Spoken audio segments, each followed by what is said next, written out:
नमस्कार मित्रों, रक्षाबंधन के बारे में तो सब जानते हैं, पर क्या आप एक और ऐसे पर्व के बारे में जानते हैं जो भाइयों की मंगल कामना करते हुए पालन की जाती है? क्या आप ऐसी कथा जानते हैं जहां एक लड़की सोने का चांद मांगती है?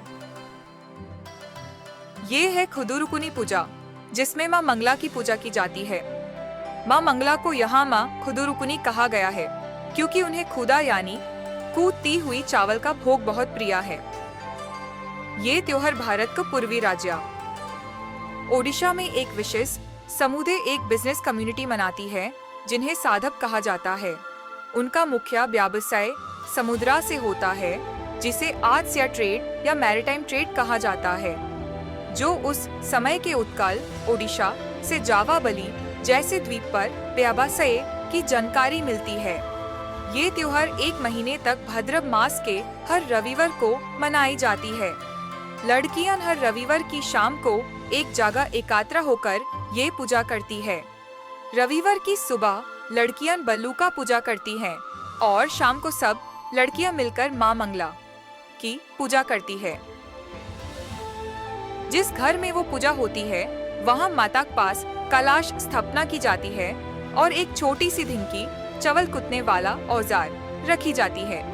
हर लड़की अपने भाई के नाम से एक नारियल और एक सुपारी चढ़ाती है।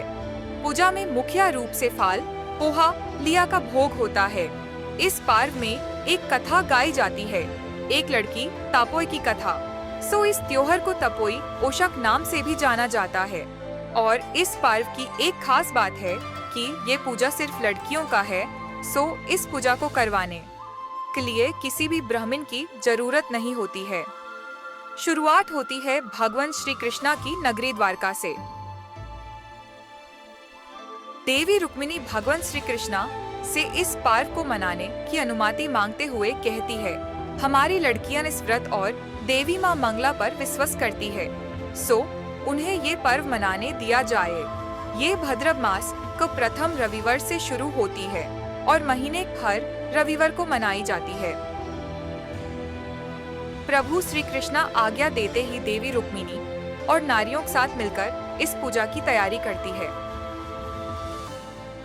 उनमें से एक श्री कृष्णा की माता देवकी जी से इस पूजा के बारे में पूछती है। तब माता देवकी ब्रह्मांड और जम्बूद्वीप के बारे में बताते हुए कथा कहती है। जम्बूद्वीप में एक ऐसा द्वीप था जिसमें बहुत ही धनवान साधव रहते थे। इतने धनी कि उनकी लड़कियां और स्त्रियां सब सर से पांव तक सोने चांदी के गहनों से साजी रहती थी और उनके घर के ऊपर स्वर्ण कलश रहता था। उनका मुख्य व्यवसाय समुद्र जरिए पानी वाले जहाज से होता था। ऐसे ही एक धनवान साधव थे जिनका नाम तनायबंद था और उनकी पत्नी का नाम शकुंतला। उनका साथ जहाज था, उनको 7 बेटे और बहुएं भी थी और के बेटी थी जिनका नाम तपोय, जो इस कहानी की मुखिया पत्र है। घर में सबसे छोटी होने का कारण वो सबकी लाडली थी। एक बार 5 साल की तपोई अपने सहेलियों के साथ खेल रही थी, जिनमें मंत्री की बेटी भी शामिल थी। एक विधवा स्त्री आकर तपोई से कहती है, क्या तुम ये बांस के खिलौने से खेल रही हो? देखो, मंत्री जी की बेटी सोने के खिलौने से खेलती है। तुम्हारे पिता इतने धनी हैं, तुम अगर जिद करो तो जो चाहो तुम्हें दिला देंगे। मैं होती तो सोने का चांद मांगती। शाम ढलने के बाद तपोई उदास होकर घर पीछे कमरे में चली गई और किसी के भी मनाने से नहीं मानी। आखिर में अपनी छोटी भाभी, जिन्हें वो सबसे ज्यादा पसंद करती थी, उनसे कहती है, मेरे पिता के सामने मुझे वचन दो कि मुझे सोने का चांद दिलवाओगी, तभी मैं घर जाऊंगी। तपोय की मन की बात सुनकर उनके पिताजी कहते हैं, इतनी छोटी बात पर तुम इतनी परेशान हो। कल ही मैं सामान मंगवाऊंगा और 15 दिन में तुम्हें सोने का चांद बनवा दूंगा। ऐसा सुन तपोय खुशी से अपनी माँ के गोद में जा बैठी। दूसरे दिन साधव और साधवानी दोनों चांद बनवाने लगे। चांद आधा बना था, पिता की मृत्यु हो गई और पूरा होने पर माता भी चल बसी।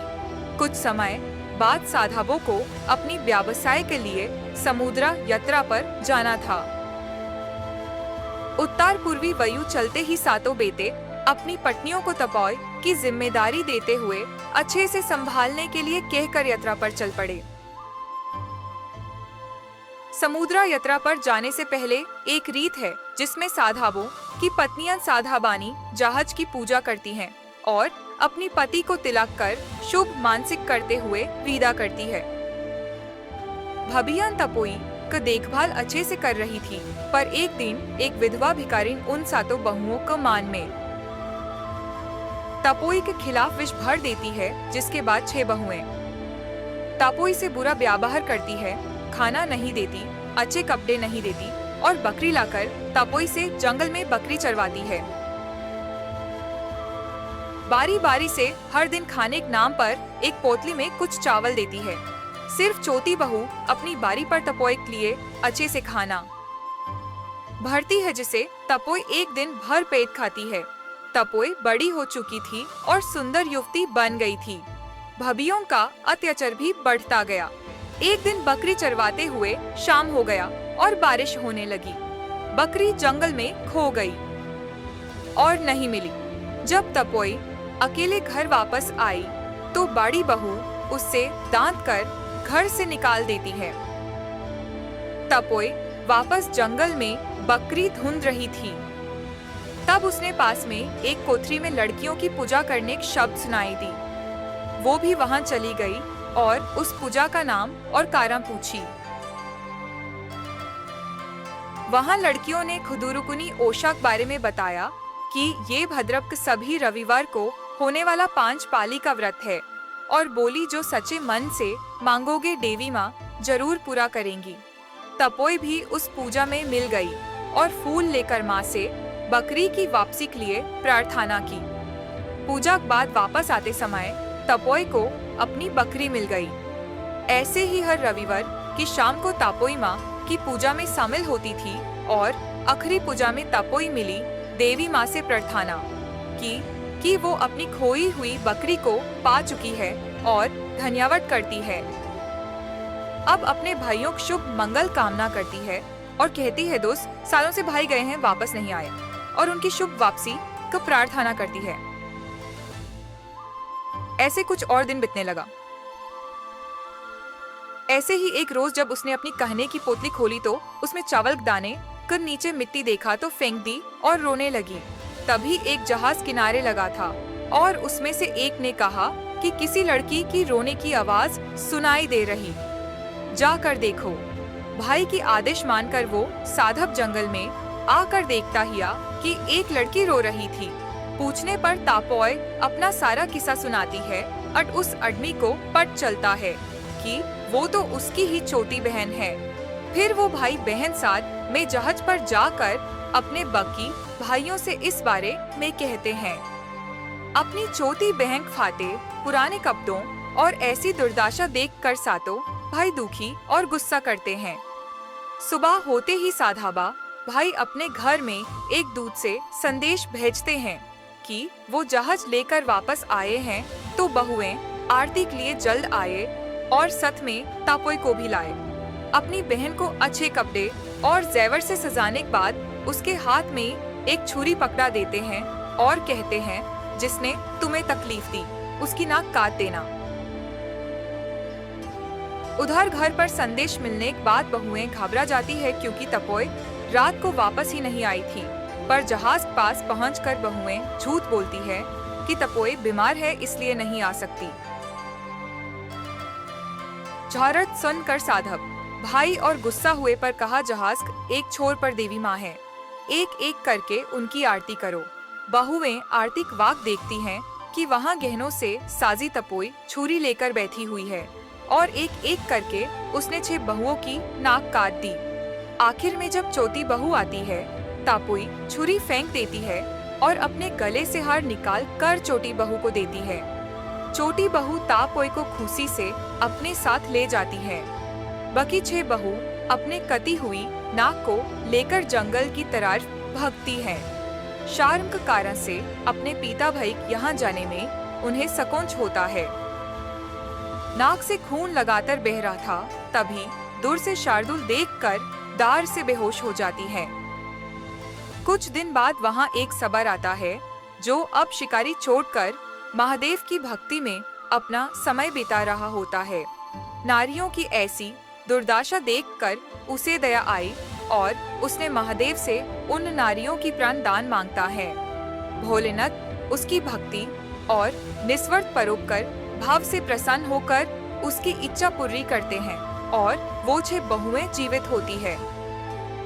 सबर उन सबसे ऐसी दुर्दशा का कारण पूछता है और बाद में उन सबको जंगल से बाहर जाने का रास्ता दिखाता है और वह सब अपने पिता के घर चली जाती है।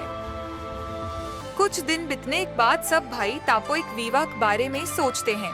तभी उन्हें सूचना मिलता है कि और एक धनवान साधव अपने होनहार बेटे के विवाह के लिए योग्य कन्या ढूंढ रहा है।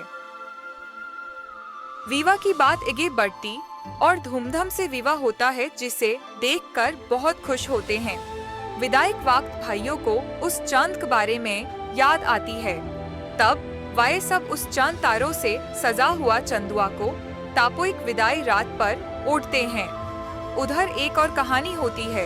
एक गंधार सालों से अपनी अप्सरा पत्नी का इंतजार कर रहा होता है, जिसे किसी श्राप के कारण धरती पर मानव जन्म लेना पड़ा। देवराज इंद्र के पास वो अपना दुखड़ा सुनाता है। तब देवराज कहते हैं, जिस दिन तुम्हारी पत्नी को 16 साल पूरे हो जाएंगे तब तुम विमान लेकर जाना और अपनी पत्नी को धरती से स्वर्ग ले आना। वो अप्सरा तपोय थी। ससुराल में तपोय अपनी शादी की रीतियां माना कर 8वें दिन वापस अपने भाई के घर आते वक्त गंधर्व ने सबको रास्ता रोका और तपोय को ले जाकर अपने विमान में बिठाकर स्वर्ग ले आया। वहाँ तपोय को मानव शरीर चला गया और वो वापस अप्सरा रूप में आ गई और दोनों देवराज को प्रणाम कर धन्यवाद दिए। ये किस्सा सातों भाई सुनकर सोचने लगे, सच में वो कोई देवी ही होगी, वरना कोई आसमान का चांद क्यों मांगती, और अपनी पत्नियों को त्याग करने पर दुखी हुए। बाद में अपनी पत्नियों के घर जाकर उन्हें मनाकर वापस अपने घर ले आए। उस दिन से सातवा जाति का सारी कन्या नारियां ये व्रत पूरी विधि विधान से करती आ रही है, जिसमें भाइयों की मंगल कामना मुख्य उद्देश्य है। ये पर्व सिर्फ धार्मिक गाथा नहीं पर ओडिशा पुरातन संस्कृति, समुद्रिक वाणिज्य और विदेशी कारोबार के संबंध पर रोशनी डालती है। जय मां मंगला।